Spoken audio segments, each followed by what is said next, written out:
Time for Countdown's number 2 story. Tonight's worst persons in the world. LeBron's, the Wall Street Journal, and writer Jonathan Weissman. A little historical revisionism that may have backfired. President Barack Obama's chief economist on Friday defended White House economic policies against criticism that they amounted to a kind of backdoor socialism, he wrote. While Mr. Summers' speech was billed as a prelude to next week's efforts on financial market regulation, most of it was devoted to defending the administration's aggressive economic policies. Those policies have seen the government take control of mortgage giants Fannie Mae and Freddie Mac and ensure American International Group, Inc.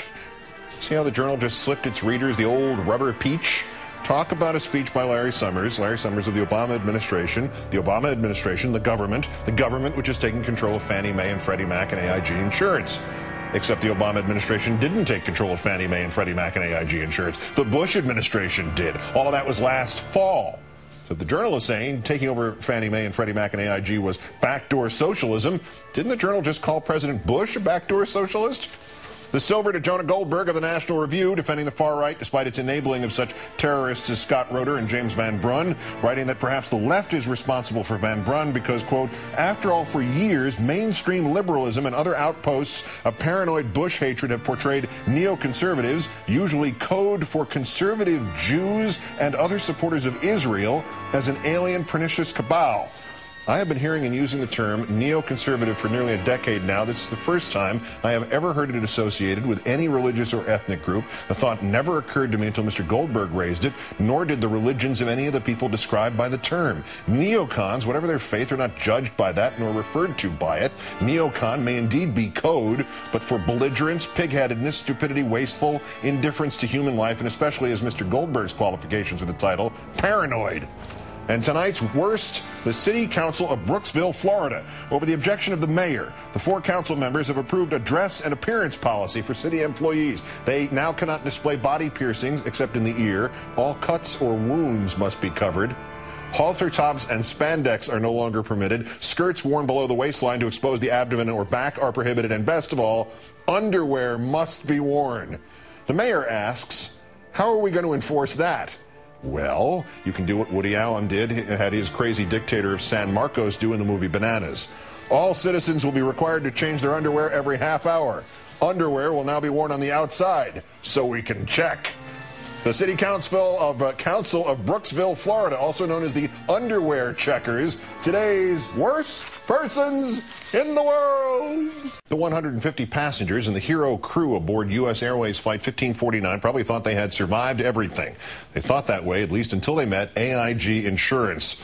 Our number 1 story, one woman's fight against the airline's insurance company and what it won't pay for, and yes, it is that, AIG. After the plane made its now infamous landing into the Hudson, one image sticks. As she, Tess Sosa, and her infant son were evacuating, Ms. Sosa looked behind her and saw her husband attempting to hold her daughter above the freezing water rushing into the plane. Ms. Sosa is now seeking therapy for herself and her daughter.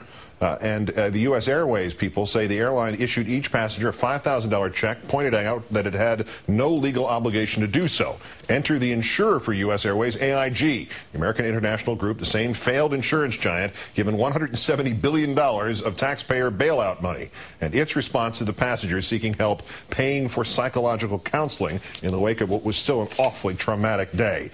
Joining me now, the survivor of U.S. Airways Flight 1549, Tess Sosa. Thank you for your time tonight. Thank you. You and your family still obviously would feel trauma from that afternoon. You'd be probably unusual if you did not. What did AIG tell you when you initially called them about some help with seeking mental health therapy? Honestly, they didn't seem privy to the situation at hand, nor at all cognizant of how this was a traumatic event. When I asked a question, they posed a question to me, well, do you have health insurance? Why don't you have this covered by your insurance? And that was the initial stage of talks with them. And thereafter, after some lapse of time waiting for return calls, they did offer 3 therapy visits a passenger. 3? Yes. There's not a lot you can get done in 3 sessions, is there? No. EMDR is effective, but again, in my case, where I had 2 children and spouse, I would say I needed more therapy. Is this? Do you think that this hasn't gotten more attention, or that AIG thought they could do this because things actually turned out so well in terms of the outcome here? I mean, people see this as a miracle and happy ending, and everybody lived, and there were no serious, or at least there were no life-threatening injuries. If there had been something like that, if there had been 90% survivor rate or something, do you think there'd be a more sympathetic ear from the insurance company, or more of an outrage from the public if they heard of your story? I'm sorry, repeat that? Well, do you think that because there were so many survivors, the trauma is not evident to people? It's not evident to the insurance company. It's not evident to the public of what you went through?